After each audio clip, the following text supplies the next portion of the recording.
Hello everyone, in this episode I'd like to talk to you a bit about bodywork and what these panels are, how I came to acquire them, and a little bit of history associated with them.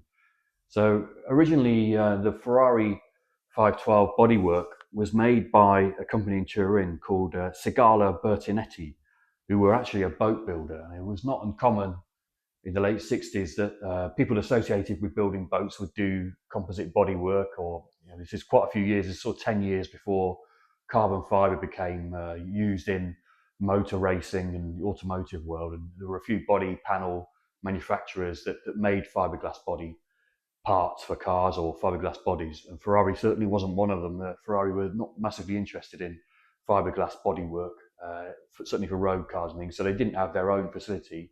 So they used a Turin-based firm to make them. So these panels are all GRP, glass resin polymer with fibers in them, so they're made pretty much the same way. They're just cured in a mold. The molds for these parts are long gone. The original molds, I don't think they exist anymore. I'd be surprised. But when these cars ended up being used by privateer race teams or were sold, the first thing often they would do is make their own molds. So they would take the body panels and create a mold off them. So just block up the edges and create a very crude mold. We call it a splash mold. It's not it's literally just a facsimile of the part that you end up with. So when you do that, you end up with some sort of telltale signs, which I'll go into later, where these parts came from, which is quite interesting. So race teams would make their own mold so that if the car was crashed, they could reproduce the bodywork, which often happened. Ferrari wouldn't have sold you new body panels for this. They wouldn't have kept spare parts. And if they did, they would have been really expensive and you'd have been better off just making your own, basically. So a lot of teams did.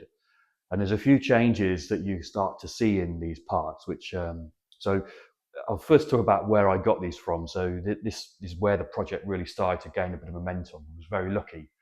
I did a bit of research and found a race team that had been involved with 512s in the 80s, and they'd run them in classic car racing and looked after them for the owners. And I asked them if I contacted them. They're not really involved in racing anymore, but they still exist. And I asked them if they had any parts for 512s, or if they, what I was doing. And to my amazement, they actually said, yeah, we've got some parts that we don't want anymore. They're taking up a lot of room. They're not finished. You can't really use them, but they might be interesting to you. So they sent me some photos and I was blown away. So this rear clip was theirs. It's quite damaged. It was damaged when it was never naturally used. It was made as a spare. It's quite badly damaged getting it out of the mold. There's a few little issues with it where there's actually a steel reinforcement piece here where the top hinges are mounted inside the laminate, and it is actually broken through. So that needs to be repaired. There's lots of different ways of doing that, so we'll get around to that. I've just painted this white, so I tried to scan it, which I'll show you later on, which was a quite interesting experience. In this part is actually, it's very sort of simply attached to the car with these tiny little hinges and then latches at the side. The main bulk of the weight, not a lot of downforce in these cars, but would be generated by the little winglets at the back, and the rear sort of shelf of this thing is quite solid, and it would mount then to the rear support frame, which is bolted directly to the gearbox. So that's how this works. And anyway, so when I got this part, it was a great day for me, very exciting. And the people that sold it to me actually found some other parts, which I'll go into later on. Well, some of the parts here. So this is one of them. This is. So you can guess what this is. So I didn't actually know when I first saw it. It's actually the radiator exit panel. So it actually goes at the bottom of this duct. So it's mounted into the frame and it's behind the radiator. It just gives a nice air path into this duct when the clam is closed. So it doesn't look like much, but where would you get one?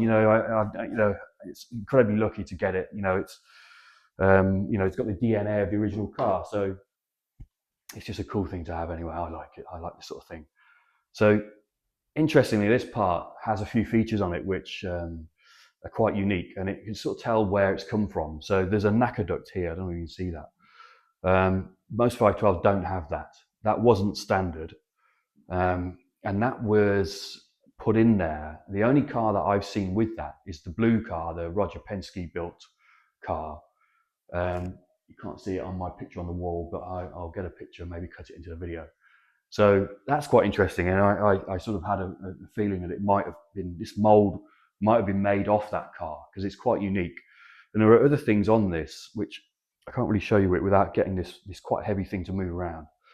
But there's actually the trim line of the lower side of the rear of the car, just above the rear wheel, actually curves down. It's got quite an unusual thing, which you wouldn't notice normally, but when you look at this car, you think, well, that's a bit unusual. And the only car that has that is, guess what? The blue car, the Roger Penske car. So I'm pretty certain that this was taken from a mold. I mean, this is not an old, well, it's quite old, but it's got no race history. It was never used. It was just taken off a splash mold, which I believe was made from the Roger Penske car. So it's a bit of history. I asked the people that sold it to me, and they couldn't remember. So whether that's, I don't know if that's true or not, but anyway, you have to respect these people. They have no interest in racing anymore. They don't want to get involved in anything like this. So I'm not going to talk about who they are because you have to respect the privacy. I was very lucky and very generous people that let me buy these parts actually. So very grateful to them.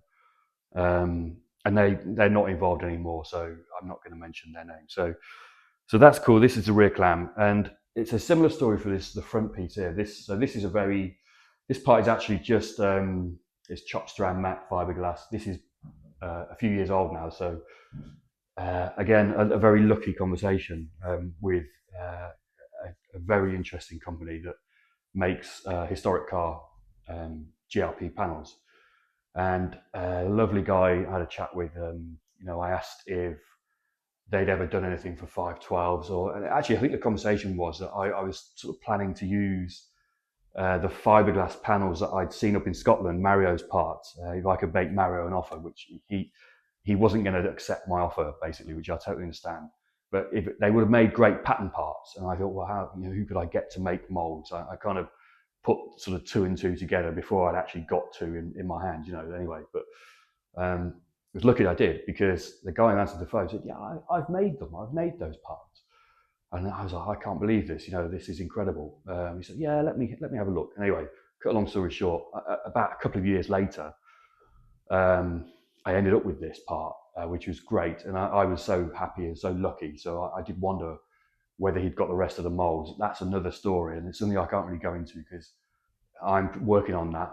You have to watch this space, basically. So interestingly, this part, I thought, well, I don't know which car that's come from. There's no way of knowing that. There's no features on this that would give it away. It's the same as all the other front clams. Until I was walking past it one day and the light caught it in a funny way. And I thought, I can see writing on there. I've not written in the dust on there. And the word horns came apparent. I could see what it was. It's really weird. It's like a witness in the fiberglass, but remembering that they were just splash molds. So they were taken off a car that really, just in case they pranged it and they wanted to make another one. So it actually dated it as well, because if you look closely, they didn't actually take the stickers off the car. So when they made it, there's still witness.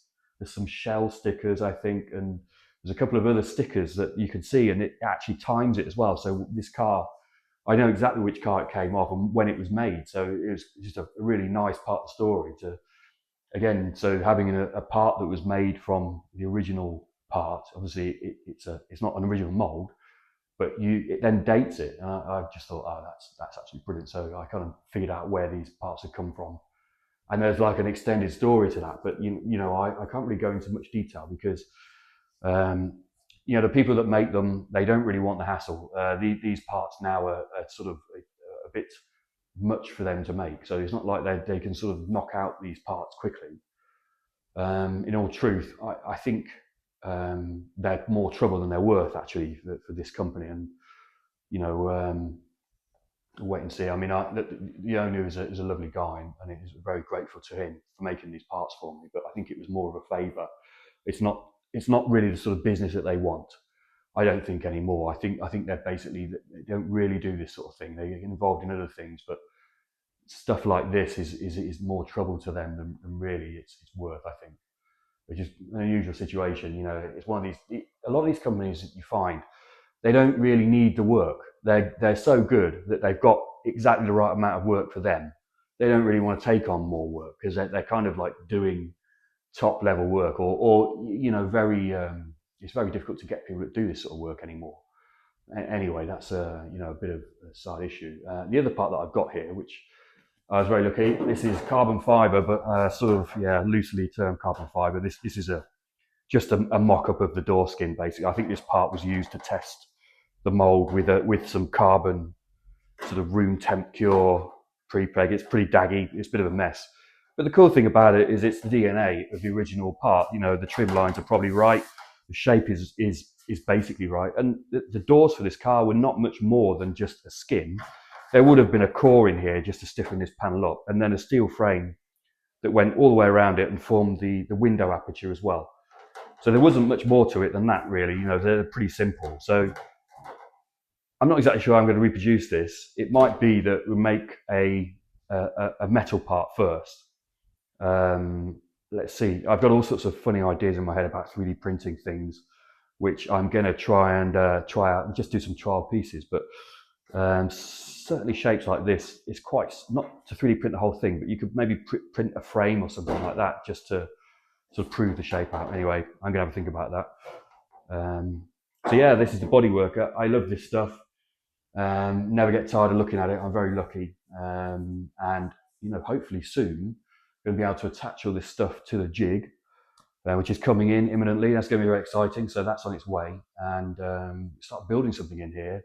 And this thing can start to, you know, get a bit more real. So hopefully stay tuned, and we're going to have some exciting new videos coming up soon. Thanks a lot.